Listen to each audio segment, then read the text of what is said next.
ನಮಸ್ಕಾರ. ಕರ್ನಾಟಕ ದಿನಕ್ಕೆ ಸ್ವಾಗತ. ನಾನು ತೇಜಸ್ವಿನಿ. ಈಗ ಹೆಡ್ಲೈನ್ಸ್. 20 ಮದುವೆ 40 ಮಕ್ಕಳು ಹೆರ್ತೀರ, ಮಹಿಳೆಗೆ ಹೋಟೆಲ್ನಲ್ಲಿ ಅವಮಾನ ಆರೋಪ, ಗೋಮಟಾದ್ರಿ ಹೋಟೆಲ್ ವಿರುದ್ಧ ಪ್ರತಿಭಟನೆ. ಎಂಸಿಇನಲ್ಲಿ ಕೃಷಿ ಮಂಥನ್ ಹ್ಯಾಕಥಾನ್, ತಂತ್ರಜ್ಞಾನ ಹಾಗೂ ಕೃಷಿ ಒಂದಾದ್ರೆ ಅಭಿವೃದ್ಧಿ ಸಾಧ್ಯ, ಆಕಾಶವಾಣಿಯ ವಿ ಮಧುಸೂದನ್ ಅಭಿಪ್ರಾಯ. ಅರಣ್ಯ ಪ್ರದೇಶದಲ್ಲಿ ನಿರಂತರ ಗಣಿಗಾರಿಕೆ, ಕಲ್ಲುಬಂಡೆ ಸ್ಫೋಟದಿಂದ ಜನಜೀವನ ಅಸ್ತವ್ಯಸ್ತ, ಗಣಿಗಾರಿಕೆ ವಿರುದ್ಧ ಗ್ರಾಮಸ್ಥರ ಆಕ್ರೋಶ.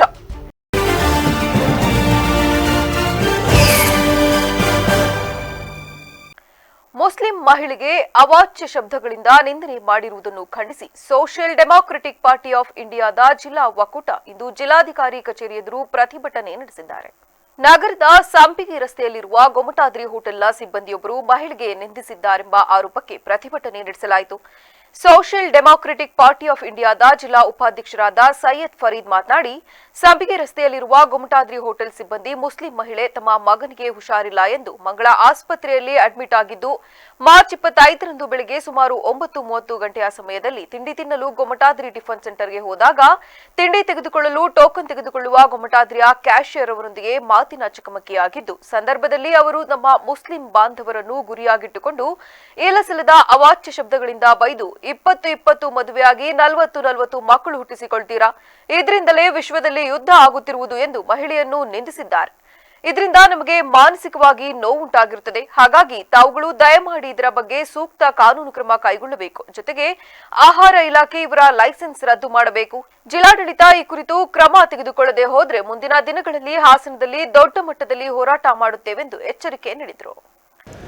3 ದಿನ ಹಿಂದೆ ಏನು ಗೊಮ್ಮಟಾದ್ರಿ ಕ್ಯಾಂಟೀನ್ ಇದೆ KR ಫಾರಂ ಸಂಪಿಗೆ ರಸ್ತೆಯಲ್ಲಿ, ಆ ಮಾಲೀಕರು ಹೆಸರಂತೂ ಬಹಳ ಚೆನ್ನಾಗಿದೆ, ಗೊಮ್ಮಟಾದ್ರಿ ಅಂತ ಹೇಳಿಬಿಟ್ಟು ಏಷ್ಯಾದಲ್ಲಿ ಹೆಸರು.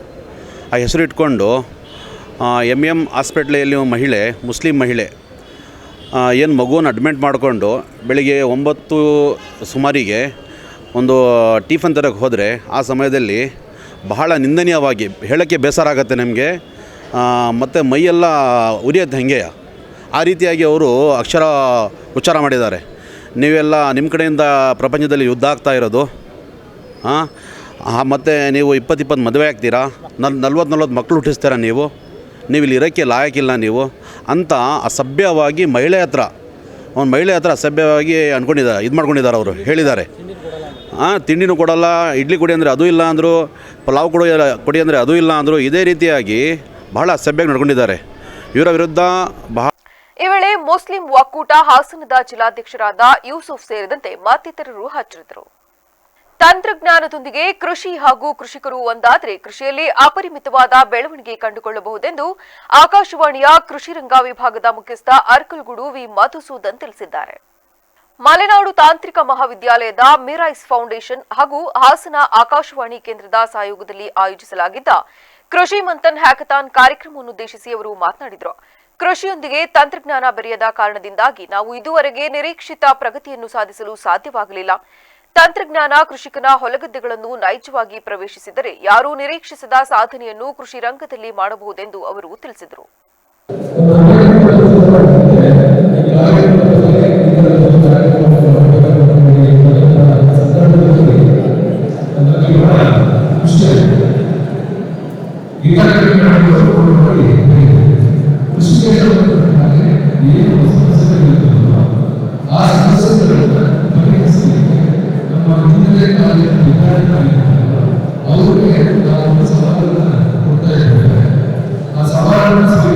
ಕೃಷಿ ಮಂಥನ್ ಹ್ಯಾಕಥಾನ್ ಸಮಾರಂಭಕ್ಕೆ ಮುಖ್ಯ ಅತಿಥಿಗಳಾಗಿ ಆಗಮಿಸಿ ಮಾತನಾಡಿದ ಬೆಂಗಳೂರಿನ ಎಐ ತಂತ್ರಜ್ಞ MG ಕಿರಣ್ ಅವರು, ತಂತ್ರಜ್ಞಾನ ಅಭಿವೃದ್ಧಿ ಹೊಂದಿದಂತೆಲ್ಲ ಅದನ್ನು ಸಮರ್ಪಕವಾಗಿ ಬಳಕೆ ಮಾಡುವುದು ಕೂಡ ದೊಡ್ಡ ಸವಾಲಾಗಿದೆ.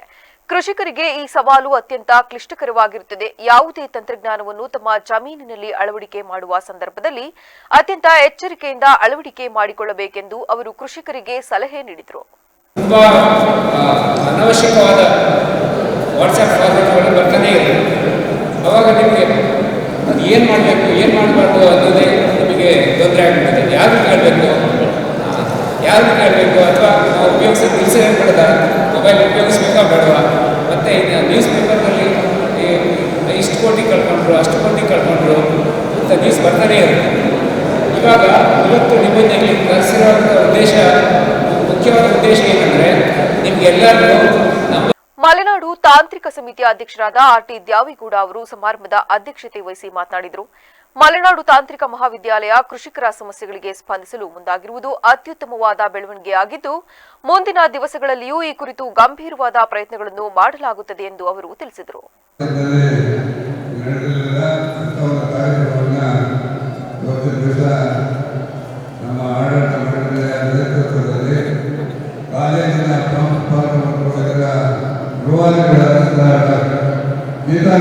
ನೇತೃತ್ವದಲ್ಲಿ ಈ ಕಾರ್ಯಕ್ರಮವನ್ನು ನಾವು ಒಪ್ಪಿಕೊಂಡಿದ್ದೇವೆ. ಎಲ್ಲ ಭಾಗವಹಿಸಿದ ಸಾಕು ಈ ಕಾರ್ಯಕ್ರಮದ ಸಾಧನೆ ಅನ್ನೋದನ್ನು ನಾವೆಲ್ಲ ಓದಿಕೊಡಬೇಕಾಗಿದೆ. ಯಾಕೆಂದರೆ ನನಗೆ ಸ್ವಲ್ಪ ವ್ಯವಸಾಯ ಚಿಕ್ಕದಿಂದ ಹೊರಗಡೆ ಹೋಗ್ತಾರೆ. ಅದಕ್ಕೆ ನಾನು ಕಾರ್ಯದರ್ಶಿಗಳಿಗೆ ಮಾತಾಡಬೇಕು, ವ್ಯವಸಾಯ ಹೋಗ್ತೀರಾ ಆದರೂ ಸಹ ಇವತ್ತಿನ ದಿವಸ ನಾವೆಲ್ಲ ಹೇಳಿರೋದು ಸಹ 40 ವರ್ಷದ ಕೆಳಗೆ ಇರ್ತಕ್ಕಂಥ ಒಬ್ಬ ವ್ಯಕ್ತಿಗೂ ಒಂದು ಯಾರು ಕೇಳಿದ್ರು ತಂದೆ ತಾಯಿಗಳಿರ್ತಕ್ಕಂಥ ಒಂದು ಜಮೀನನ್ನು ರೂಢಿಸಿಕೊಂಡು ಕಾರ್ಯಕ್ರಮ ಉದ್ಘಾಟನೆ ನೆರವೇರಿಸಿ ಮಾತನಾಡಿದ ಮಲೆನಾಡು ತಾಂತ್ರಿಕ ಶಿಕ್ಷಣ ಸಮಿತಿಯ ಪ್ರಧಾನ ಕಾರ್ಯದರ್ಶಿ ಜಗದೀಶ್ ಚೌಡವಳ್ಳಿ ಅವರು, ಕೃಷಿಯು ನಮಗೆ ಸಮರ್ಪಕವಾದ ಅನ್ನ ಆಹಾರಗಳನ್ನು ನೀಡುತ್ತಿದ್ದು, ಕೃಷಿಕ ಮಾತ್ರ ಬಸವಳಿದಿರುವುದು ಅತ್ಯಂತ ಶೋಚನೀಯ ಸಂಗತಿಯಾಗಿದೆ.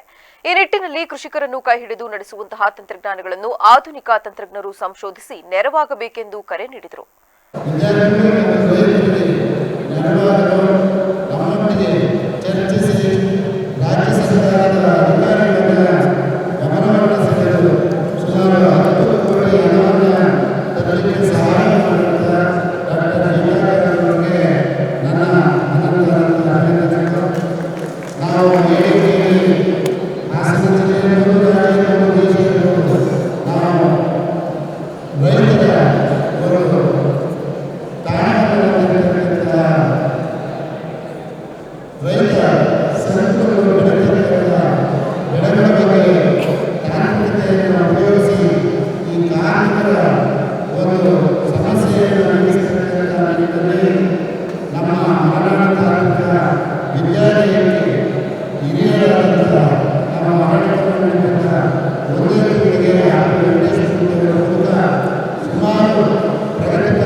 ಕಾರ್ಯಕ್ರಮದ ಒಂದು ವಿಚಾರದಲ್ಲಿ 2 ಸಮಸ್ಯೆಗಳನ್ನ ಗುರುತು ಮಾಡಿದ್ದಾರೆ. ಮೊದಲನೇದಾಗಿ ಪ್ರಾಕೃತಿಕ ತೊಂದರೆ ಮತ್ತು ಕಾರ್ಮಿಕರ ತೊಂದರೆ, ಇವೆರಡನ್ನು ಮಾತ್ರ ಅಡ್ರೆಸ್ ಮಾಡಿದ್ದಾರೆ. ಇವೆಲ್ಲೇ ಅಲ್ಲದೆ ಇನ್ನೂ 2 ಬಹುಮುಖ್ಯವಾದ ತೊಂದರೆಗಳನ್ನ ನಾನು ಈ ಸಂದರ್ಭದಲ್ಲಿ ತಮ್ಮ ಮುಂದೆ ಇಡಬೇಕು ಅಂತೇಳಿ ಆಲೋಚನೆ ಮಾಡಿದೆ. ಮೊದಲನೇದಾಗಿ ಬೆಲೆ ಮತ್ತು ಈ ಒಂದು ಪ್ರತಿ ಒಂದು ಬೆಳೆಗೂ ಕೂಡ ಸುಮಾರು 30 ವಿವಿಧ ರೀತಿಯ ಬೆಳೆಗಳಿಗೆ ನಾವು ಈ ಒಂದು ಸಿಂಪರಣೆಯನ್ನು ಮಾಡ್ತಿದ್ವಿ. ಮುಖ್ಯವಾಗಿ ಶುಗರ್ ಕೇನ್ಗೆ ತುಂಬ ಏನನ್ನ 30% ಶುಗರ್ ಕೇನಿಗೆ ಈ ಒಂದು ಸಿಂಪರಣೆನ ಮಾಡ್ತಿದ್ವಿ. ಡ್ರೋನ್ ಬಂದ್ಬಿಟ್ಟು ತುಂಬ ರೈತರಿಗೆ ಆಧುನಿಕ ಪದ್ಧತಿ, ಇದು ತುಂಬ ಮುಖ್ಯವಾದಂಥ ಪದ್ಧತಿ. ಇದನ್ನು ಅಳವಡಿಸ್ಕೋಬೇಕು ರೈತರು. ಏನಪ್ಪ ಅಂದರೆ ಏನಕ್ಕೆ ಯೂಸ್ ಆಗುತ್ತಪ್ಪ ಅಂದರೆ, ಈಗ ಒಂದು ಡ್ರೋನ್ ಸಿಂಪರಣೆ ಮಾಡೋದ್ರಿಂದ ನಾವು ನೀರನ್ನ, ಈಗ ನೀವು 1 ಎಕರೆ ಸಿಂಪರಣೆ ಮಾಡಿದರೆ 200 ಲೀಟ್ರನ್ನ ಪ್ರೆಸೆಂಟ್ ಈಗ ಟ್ರೆಡಿಷನಲ್ ಮೆಥಡಲ್ಲಿ ತಗೋತೀರಾ. ಬಟ್ ಡ್ರೋನಲ್ಲಿ ಸಿಂಪರಣೆ ಮಾಡಿದರೆ ನಿಮ್ಗೆ ಕೇವಲ 10 ಲೀಟ್ರ್ ನೀರಿನಲ್ಲಿ 1 ಎಕರೆನ ಸಿಂಪರಣೆ ಮಾಡ್ಬೋದು. ಅದೇ ರೀತಿ ಕೇವಲ 6 ನಿಮಿಷದಲ್ಲಿ 1 ಎಕರೆನ ನೀವು ಸಿಂಪರಣೆ ಮಾಡ್ಬೋದು. ಈ ರೀತಿಯ ತಂತ್ರಜ್ಞಾನ ರೈತರಿಗೆ ತುಂಬ ಉಪಯೋಗ ಆಗಿದೆ. ನೀವು ಕೆಲವೊಂದು ರೈತರಿಗೆ ಜೋಳ ಹೊಡಿಬೇಕಾದ್ರೆ, ಕಬ್ಬು ಹೊಡಿಬೇಕಾದ್ರೆ ಒಳಗೆ ಹೋಗಿ ಕೈ ಕುಯ್ಕೊಳ್ಳೋದು, ನೋಡಲು ಮತ್ತು ನಿಮ್ಮ ಒಂದು ತೊಂದರೆಗಳನ್ನು ಹೇಳ್ಕೊಳ್ಳೋದು ಒಂದು ಪ್ಲಾಟ್ಫಾರ್ಮ್, ಅಂದರೆ ಒಂದು ಅವಕಾಶವನ್ನು ಕಲ್ಪಿಸಿಕೊಡಬೇಕು ಅನ್ನೋದು ಒಂದು ಹೊಸ ನವನವೀನ ಒಂದು ಪ್ರಯತ್ನ. ತಾವೆಲ್ಲರೂ ಬಂದಿದ್ದೀರಿ, ನಮ್ಮ ಕಾಲೇಜಿನಲ್ಲಿ ಮಕ್ಕಳ ಜೊತೆಗಿದ್ದೀರಿ. ಇಲ್ಲಿ ನಮ್ಮ ರಾಜ್ಯದ ನಾನಾ ಕಡೆಯಿಂದ ಮಕ್ಕಳು ಬಂದಿದ್ದಾರೆ. ಸುಮಾರು 45ರಿಂದ 50 ಗುಂಪುಗಳಿದೆ. ಆ 45ರಿಂದ 50 ಗುಂಪುಗಳು ಕೂಡ ಒಂದೊಂದು ಐಡಿಯಾ ತಗೊಂಡು ಕೆಲಸ ಮಾಡ್ತಾ ಇದ್ದಾರೆ. ತಾವು ಎಲ್ಲರನ್ನೂ ಭೇಟಿಯಾಗಿ ವೇದಿಕೆ ಸಮಾರಂಭದ ನಂತರ ಕೃಷಿಕರಿಗೆ ಡ್ರೋನ್ ಪ್ರದರ್ಶನವನ್ನು ಏರ್ಪಡಿಸಲಾಗಿತ್ತು. ವಿವಿಧ 3 ಕಂಪನಿಗಳ ಡ್ರೋನ್ಗಳ ಜೊತೆಗೆ ಕೃಷಿಕ ಮೋಹನ್ ಕುಮಾರ್ ಅವರು ಸ್ವತಃ ಡ್ರೋನ್ ಆರಿಸುವ ಮೂಲಕ ಪ್ರದರ್ಶನ ನೀಡಿದರು. ಕೃಷಿಕರ ಸಮಯ, ಸಂಪನ್ಮೂಲ, ಹಣದ ಉಳಿತಾಯದ ಜೊತೆಗೆ ಪೋಷಕಾಂಶಗಳು ಹಾಗೂ ರೋಗನಾಶಕಗಳ ಸಮರ್ಪಕವಾದ ಬಳಕೆಯನ್ನು ಡ್ರೋನ್ ಬಳಕೆಯ ಮೂಲಕ ಮಾಡಬಹುದಾಗಿದೆ ಎಂದು ವಿವಿಧ ತಜ್ಞರು ಕೃಷಿಕರಿಗೆ ಮನದಟ್ಟು ಮಾಡಿಕೊಟ್ಟರು. ಜಿಲ್ಲೆಯ ವಿವಿಧ ಭಾಗಗಳ 60ಕ್ಕೂ ಅಧಿಕ ಸಂಖ್ಯೆಯ ಆಯ್ದ ಕೃಷಿಕರು ಸಮಾರಂಭದಲ್ಲಿ ಭಾಗವಹಿಸಿದರು. ಸಮಾರಂಭದಲ್ಲಿ ಕಾಲೇಜು ಪ್ರಾಂಶುಪಾಲ ಡಾ ಎಚ್.ಜೆ. ಅಮರೇಂದ್ರ, ಖಜಾಂಚಿ ಎಚ್.ಡಿ. ಪಾರ್ಶ್ವನಾಥ್, ಅರೆಹಳ್ಳಿಯ ರೈತ ಮುಖಂಡ ಕೆಎಂ ರಾಜೇಗೌಡ, ಕೋರಮಂಡಲ್ ಇಂಟರ್ನ್ಯಾಷನಲ್ ಕಂಪನಿಯ ಬೇಸಾಯ ಶಾಸ್ತ್ರಜ್ಞ ಡಾ ರಾಜಶೇಖರ್ ಹಾಗೂ ಮತ್ತಿತರರು ಭಾಗವಹಿಸಿದರು.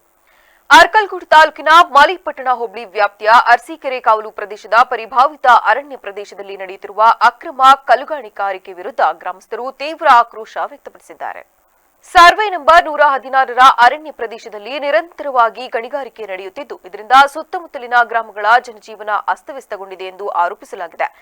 ವಿಶೇಷವಾಗಿ ಕಲ್ಲುಬಂಡೆ ಸ್ಫೋಟಗಳಿಂದುಂಟಾಗುವ ಭಾರೀ ಶಬ್ದ ಹಾಗೂ ಧೂಳಿನ ಪರಿಣಾಮವಾಗಿ ಮಕ್ಕಳ ವಿದ್ಯಾಭ್ಯಾಸಕ್ಕೆ ಗಂಭೀರ ಅಡ್ಡಿ ಉಂಟಾಗಿದೆ. ಹಲವಾರು ಮಕ್ಕಳು ಭಯದಿಂದ ಶಾಲೆಗೆ ಹೋಗುವುದನ್ನೇ ನಿಲ್ಲಿಸುತ್ತಿದ್ದಾರೆಂದು ಗ್ರಾಮಸ್ಥರು ತಿಳಿಸಿದ್ದು, ಈ ಕುರಿತು ನಡೆದ ಸುದ್ದಿಗೋಷ್ಠಿಯಲ್ಲಿ ಅರ್ಕಲ್ಗೂಡು ಕಾವಲು ಸಮಿತಿ ಅಧ್ಯಕ್ಷ ವಿಜಯ್ ಕುಮಾರ್ ಮಾತನಾಡಿ, ಅರಣ್ಯ ಪ್ರದೇಶದಲ್ಲಿ ನಡೆಯುತ್ತಿರುವ ಈ ಗಣಿಗಾರಿಕೆ ಸಂಪೂರ್ಣ ಅನಧಿಕೃತವಾಗಿದೆ.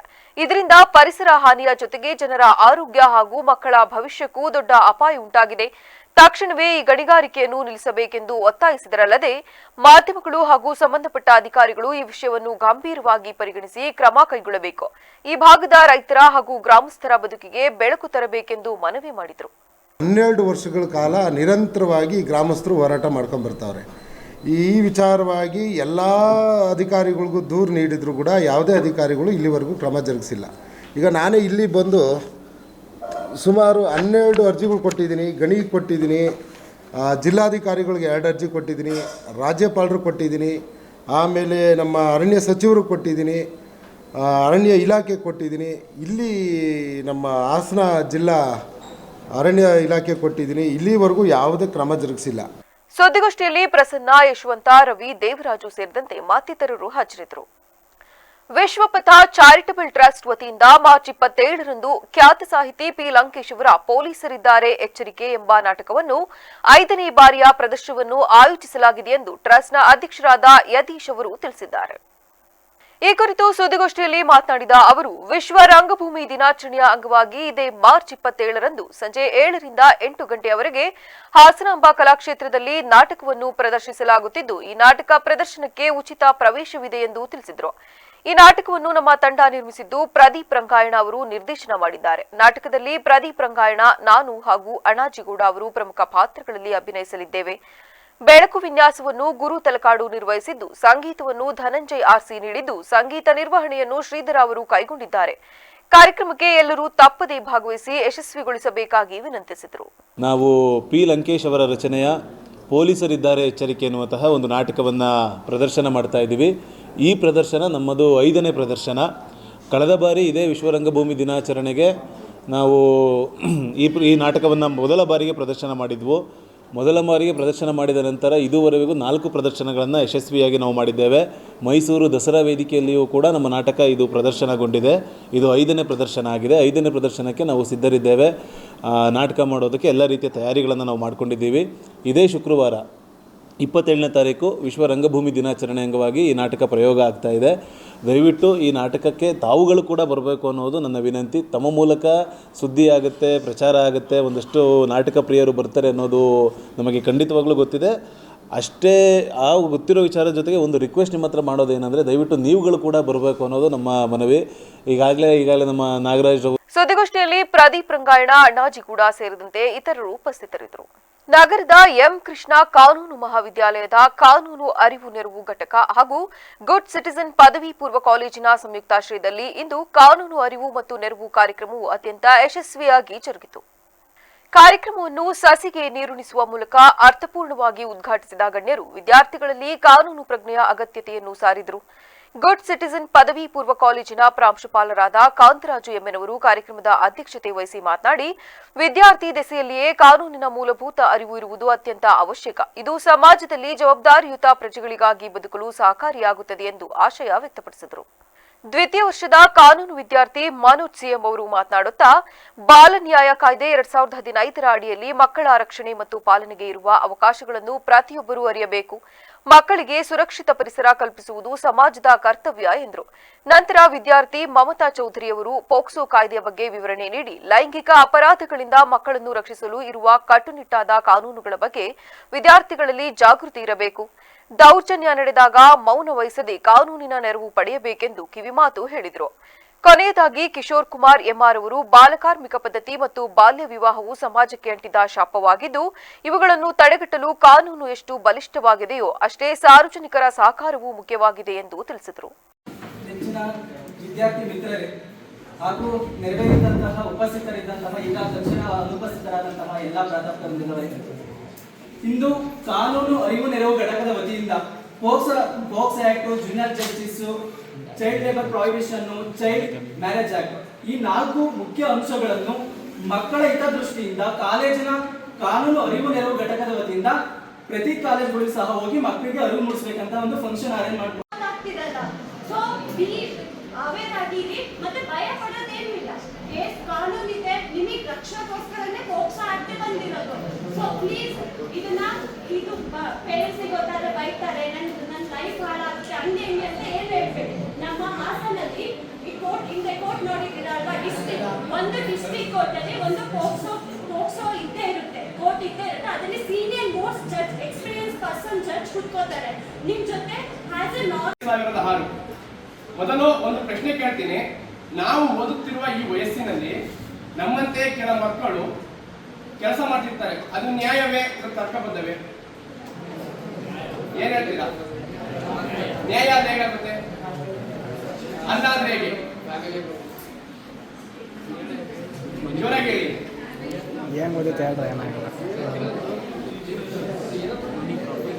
ಅದು ಬಾಲ ಕಾರ್ಮಿಕರ ಆಗುತ್ತೆ. ಯಾಕಂದ್ರೆ ಅದು ಫ್ಯಾಮಿಲಿ ಪ್ರಾಬ್ಲಮ್ ಏನೇ ಇರಲಿ ಅದು ಅಡ್ಮಿಟ್ ಆಗಲ್ಲ. ಇದನ್ನೆಲ್ಲ ಕಾರ್ಯಕ್ರಮದ ನಿರೂಪಣೆಯನ್ನು ಕಾವ್ಯ ಅವರು ಅಚ್ಚುಕಟ್ಟಾಗಿ ನಡೆಸಿಕೊಟ್ಟರೆ, ಲಿಖಿತ್ ಜಿಡಿ ಅವರು ಅತಿಥಿಗಳನ್ನು ಸ್ವಾಗತಿಸಿ ಕೊನೆಯಲ್ಲಿ ವಂದನಾರ್ಪಣೆ ಮಾಡಿದರು.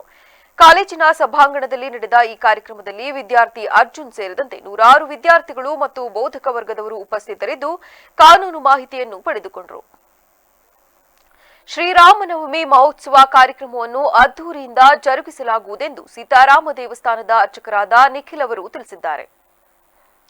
ಪಟ್ಟಣದ ಕೋಟೆಯ ಶ್ರೀ ಸೀತಾರಾಮ ದೇವಸ್ಥಾನದಲ್ಲಿ ಶ್ರೀರಾಮನವಮಿ ಮಹೋತ್ಸವದ ಅಂಗವಾಗಿ ಹಮ್ಮಿಕೊಂಡ ಕಾರ್ಯಕ್ರಮವನ್ನು ಕುರಿತು ಮಾತನಾಡಿ, ಯುಗಾದಿ ಹಬ್ಬದ ಸಂವತ್ಸರದಿಂದ ಪ್ರಾರಂಭವಾದ ರಾಮೋತ್ಸವ ಸೇವಾ ಸಮಿತಿಯವರು ಪ್ರತಿ ವರ್ಷದಂತೆ ಈ ವರ್ಷವೂ ಕೂಡ ವಿವಿಧ ಕಾರ್ಯಕ್ರಮಗಳನ್ನು ಹಮ್ಮಿಕೊಳ್ಳಲಾಗಿದೆ. ಅದರಲ್ಲಿ ಮಾರ್ಚ್ 19ರಿಂದ 29ನೇ ಮಾರ್ಚ್ವರೆಗೆ ಪ್ರತಿನಿತ್ಯ ಶ್ರೀ ಸೀತಾರಾಮ ಮತ್ತು ಆಂಜನೇಯ ಸ್ವಾಮಿಗೆ ಪ್ರತಿನಿತ್ಯ ಅಭಿಷೇಕ ಮತ್ತು ನೈವೇದ್ಯ ಅರ್ಚನೆ, ತೀರ್ಥಪ್ರಸಾದ ವಿನಿಯೋಗ ನಡೆಯುತ್ತಿದೆ. ಹಾಗೂ ಸಂಜೆ 7 ಗಂಟೆಗೆ ಪಟ್ಟಣದ ವಿವಿಧ ಭಜನಾ ಮಂಡಳಿ ವತಿಯಿಂದ ಭಜನೆ ಹಾಗೂ ರಾಮನ ಪಠನೆ ಕಾರ್ಯಕ್ರಮವನ್ನು ಕೂಡ ಹಮ್ಮಿಕೊಳ್ಳಲಾಗಿದೆ. ಅದರಂತೆ 26 ಗುರುವಾರದಂದು ದೇವಾಲಯದಲ್ಲಿ ಶ್ರೀರಾಮ ತಾರಕ ಹೋಮವನ್ನು ಕೂಡ ಹಮ್ಮಿಕೊಳ್ಳಲಾಗಿದೆ. ಶ್ರೀರಾಮನವಮಿ 27ರಂದು ಶುಕ್ರವಾರದಂದು ಸ್ವಾಮಿಯವರಿಗೆ ಅಭಿಷೇಕ, ರಾಮಪಠನೆ, ವಿಶೇಷ ಪೂಜೆ, ಬಂದಂತಹ ಭಕ್ತಾದಿಗಳಿಗೆ ಅನ್ನಸಂತರ್ಪಣೆ ಹಾಗೂ ಸಂಜೆ ಸೀತಾರಾಮ ಮೂರ್ತಿಯನ್ನು ಪಟ್ಟಣದ ಪ್ರಮುಖ ಬೀದಿಗಳಲ್ಲಿ ಮೆರವಣಿಗೆಯನ್ನು ಕೂಡ ಮಾಡಲಾಗುತ್ತದೆ. ಸರ್ವ ಭಕ್ತಾದಿಗಳು ಹೆಚ್ಚಿನ ಸಂಖ್ಯೆಯಲ್ಲಿ ಆಗಮಿಸಿ ಭಗವಂತನ ಕೃಪೆಗೆ ಪಾತ್ರರಾಗಬೇಕೆಂದು ತಿಳಿಸಿದ್ದಾರೆ. ಶ್ರೀ ಪಟಾಭಿರಾಮಚಂದ್ರ ಸ್ವಾಮಿ ಸನ್ನಿಧಾನ, ಚನ್ನರಾಯಪಟ್ಟಣ ಕೋಟೆ.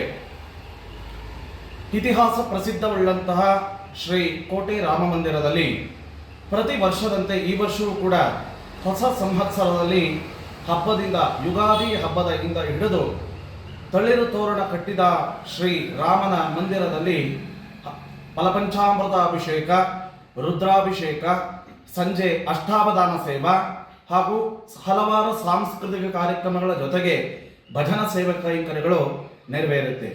11 ದಿವಸ ನಿರಂತರವಾಗಿ ಪ್ರತಿ ದಿವಸವೂ ಕೂಡ ಬೆಳಗ್ಗೆ ಫಲಪಂಚಾಮೃತಾಭಿಷೇಕ, ವೇದೋಕ್ತ ಮಂಗಳ ನಿರಾಜನ, ಪ್ರಸಾದ ಸೇವಾ ಇರುತ್ತೆ. ಸಂಜೆ ಭಜನೆ, ಸಾಂಸ್ಕೃತಿಕ ಕಾರ್ಯಕ್ರಮ ಮತ್ತು ಅಷ್ಟಾವಧಾನ ಸೇವಾ ಬಹಳ ವಿಶೇಷವಾಗಿ ನಡೆಯುವಂಥದ್ದು. ಧಾರ್ಮಿಕ ಪದ್ಧತಿ ಅನುಗುಣವಾಗಿ 11 ದಿವಸ ನಿರಂತರವಾದಂಥ ಈ ಸಂದರ್ಭದಲ್ಲಿ ಪ್ರಧಾನ ಅರ್ಚಕರಾದ ಸುಬ್ರಹ್ಮಣ್ಯ, ಶ್ರೀ ರಾಮೋತ್ಸವ ಸೇವಾ ಸಮಿತಿಯ ಸದಸ್ಯರಾದ ಪ್ರಸಾದ, ರಘು ಇನ್ನು ಮುಂತಾದವರು ಹಾಜರಿದ್ದರು. ತಾಲೂಕಿನ ನಿವೃತ್ತ ನೌಕರರ ಸಂಘದ ವತಿಯಿಂದ ಇಂದು ತಾಲೂಕು ದಂಡಾಧಿಕಾರಿಗಳ ಕಚೇರಿ ಆವರಣದಲ್ಲಿ ಪ್ರತಿಭಟನೆ ನಡೆಸಲಾಯಿತು.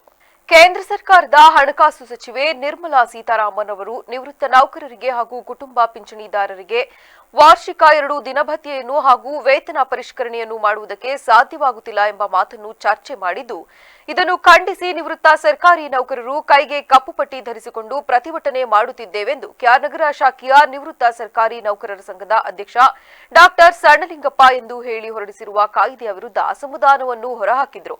ನಮಗೆ ಹಳೆಯ ಪಿಂಚಣಿ ವ್ಯವಸ್ಥೆ ಇರಲಿ, ಬದಲಾವಣೆ ಮಾಡುವ ಅವಶ್ಯಕತೆ ನಮಗಿಲ್ಲ ಮತ್ತು ನ್ಯಾಯಮೂರ್ತಿಗಳಾದ ಚಂದ್ರಚೂಡ್ ಡಿಎಸ್ ನಕಾರ ಮತ್ತು ಹಲವರು ತಂದಿರುವ ಪಿಂಚಣಿಯೇ ಸರಿಯಿದ್ದು ಇದನ್ನೇ ಮುಂದುವರಿಸಿಕೊಂಡು ಹೋಗಬೇಕೆಂದು ಪ್ರಧಾನಿ ನರೇಂದ್ರ ಮೋದಿ ಅವರಿಗೆ ಮನವಿ ಪತ್ರವನ್ನು ತಾಲೂಕು ದಂಡಾಧಿಕಾರಿ ಸುರೇಂದ್ರ ಮೂರ್ತಿ ಅವರಿಗೆ ನೀಡಿ ಇದನ್ನು ಪ್ರಧಾನಿ ನರೇಂದ್ರ ಮೋದಿ ಅವರಿಗೆ ತಲುಪಿಸುವಂತೆ ಮನವಿ ಮಾಡಿದರು.